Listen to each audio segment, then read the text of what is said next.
Have you ever played cards? It's a pack of cards. There are 52 of them in the deck.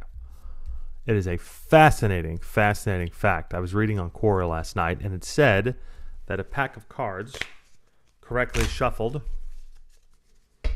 which is just, shuffled, is a unique pack of cards. If you take 52 cards and you shuffle them, the resulting order from the first card to the last will be different than every other pack that has existed since cards were around.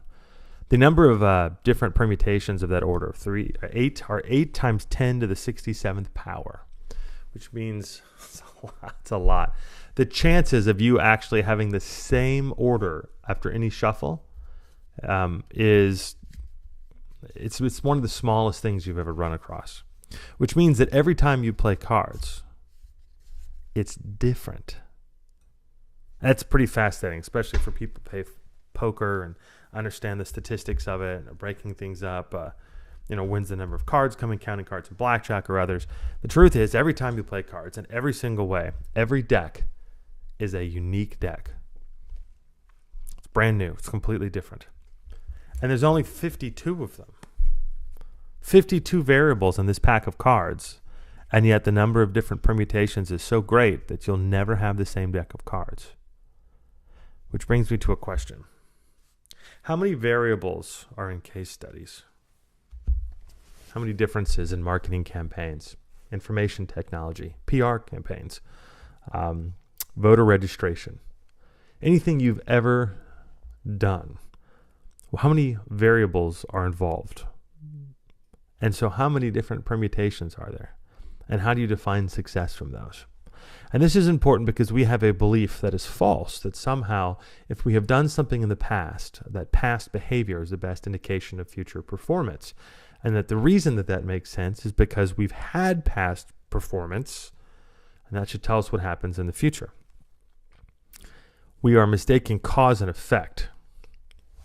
52 variables. Of course, everything in business is far more complex. And anyone who's ever worked in a large corporation or tried to work with a large corporation, which is the majority of us, we take a look at what they're doing and go, how on earth are they functioning? And this isn't a negative thing. This is just reality. How do these big companies function? They make decisions that we look at and we go, how could you run a business like that? And yet they do.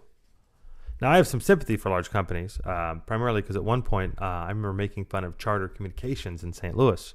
They were just terrible at customer service. But they had 20 million customers. I've never had 20 million customers. I think if I had 20 customers at the same time, I'd pull my hair out in frustration. But they had 20 million customers. And if you think about it, certain things, airlines, cable companies, they all have terrible reputations because they have gigantic problems to solve. The federal government, state governments, any large corporation has a lot of issues that smaller ones don't.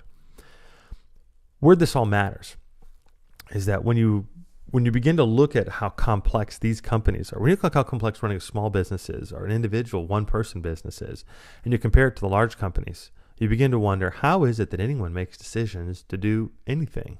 How do we actually begin to turn that supertanker around? That's the idea, is that supertankers don't turn on a dime. They take a couple days to turn around correctly, at least a couple hours. I don't remember. It's an economic joke. The point is that with all the variables that are involved, we actually aren't smart enough, and no one is, no computers can, to really figure out if something works. Which means that when you are a salesperson standing in front of a manager, you are lying to them if you're telling them that you can help them. If you're guaranteeing it. You probably can help them, but not for the reasons you think. It doesn't work like that. What happens is you have something called confidence and adaptability. The same things that make it possible for you as a human being to communicate are the things that make it possible for you to push forward successful projects. When we're talking video, the reason you sit here and watch this is not my voice, because I could write these things and you could kind of catch them. But when you're looking into my face and seeing my pupils, your face is communicating with me on the screen. This is why botox is so horrible, by the way, because it takes away someone's ability for your face to have conversations with them. You're not consciously aware of this. And you actually can't trick your face into having different conversations. No one's smart enough to actually do this. What happens is we intentionally lie to ourselves about what the other person is saying, but it's why we have such good instincts about another person, because their face is telling us a different story many times than their words are. Their words are what they want you to hear. Their face is telling you the truth. Your brain can read the 90% of communication that has nothing to do with the words coming out of the mouth. Think about that for a second. So your brain's smarter than you are. You're conscious, at least. It's also a lot deeper, has a lot more access to information, and makes better decisions and judgment. So the good news is that you are incapable of actually understanding all the different variables that are in place for any project that you ever worked on, which means you've got no business telling someone that this is what you did before, because honestly, you don't know why you were successful. You don't know if it was the economy. You don't know if it was the people that were involved. You don't know if it was specific software or other initiatives that were in place, or it was just plain luck because you were first. There's no way of knowing, and there's no way of tracking any of that information. And pretending there is just something we tell ourselves to feel better. But it still works, doesn't it? I mean, even though we make fun of case studies and say they're really a selling tool, someone who has a lot of case studies usually continues to do well. Prior performance does indeed predict future behavior. And why is that? How is that possible when you've only got 52 variables and you have a unique deck? Well, it's not as simple as that. The truth is a lot of it's your ego. I'm going to do what's called cheating. I only had 51 cards in the deck, of course. So I'm going to pull out my ace card, and this is what my ace card is. Do you remember, well, let me ask you something. Are you good at math? Do you consider that you're good at math? The reason I ask, of course, is because people who say they're good at math tend to be good at math. Doesn't matter if they are or not. What matters is at a certain point in their life, they were doing things well and people liked it. And they said, hey, you know what? I can multiply numbers in my head. I must be good at math. Because they were good at that, or with spelling or music, they convinced themselves they were good. Now think about the age that you begin to create this air of bravado. I'm good at math. You're 6. You're not good at math. 25-year-olds aren't necessarily always good at math. All they know is, man, there's a lot more math to know. So if you think you're good at these things at an early age, but you're not, how can this possibly translate into success down the road? And the answer is that confidence makes you curious and makes you work hard. Your brain actually says, hey, you know what? Maybe you're good at math. And to keep that in your head so that you continue to be good at math, you begin to learn new things. This is the magic of the human brain. So when you experience success in the workplace, when you have a good project, when you design something amazing, when you build a new mobile app, when you make a CRM system work, no clue how you made that happen. When you do all those things, your brain and the collective consciousness of the company begins to say, hey, you know what? We're good at this. Nothing is more painful to human beings than finding out that you've been lying to yourself. I mean, it's not that bad if you know you're lying to yourself, but to find out that you've been lying to yourself is a big deal. So what happens is by telling yourself you're good at something and believing it, you can't fake this, your brain begins to do things to make you better. It takes all those variables that you can't consciously sit and write down and figure out and begins to make them work. You realize that, hey, if I'm going to sell a marketing program, I have to get the salespeople excited about it. So you do 1,000 things that you're not even aware of to give confidence to the salespeople.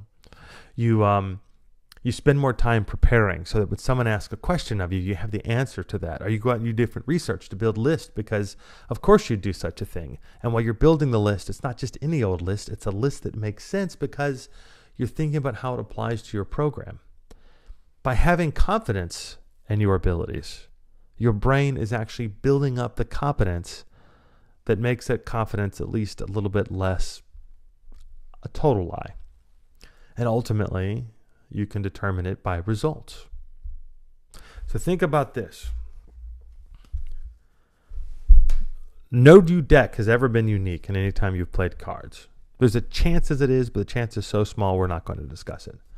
So just assume and just recognize that every deck that you've ever played with has been unique. And yet cards is still interesting. Maybe it's uniqueness that makes it interesting, but cards are also fun. Why? And you know how to play. Sometimes you win, sometimes you lose. Is it always the deck? Because you've had bad decks and bad spade of hands, no matter what you're playing, poker, gin, rummy, whatever it is, Indian poker, liar's poker. I don't remember which one that is. The point being is that you're able to, despite the uniqueness of the deck, overcome the mathematical odds and win. Having the best hand is no guarantee of victory. Because if you believe you're good at it and you see a path to victory, if you see a way towards success, your brain will literally do everything it can to make sure that the worst thing in the world doesn't happen, that you were wrong. So the next time that you're handing a case study over to a manager, you don't have to be accurate about the case study. You don't have to be accurate about the process. You have to believe that you're correct. Way down deep, you have to believe it. And then you have to make sure that you're working hard enough to make sure that you achieve another success.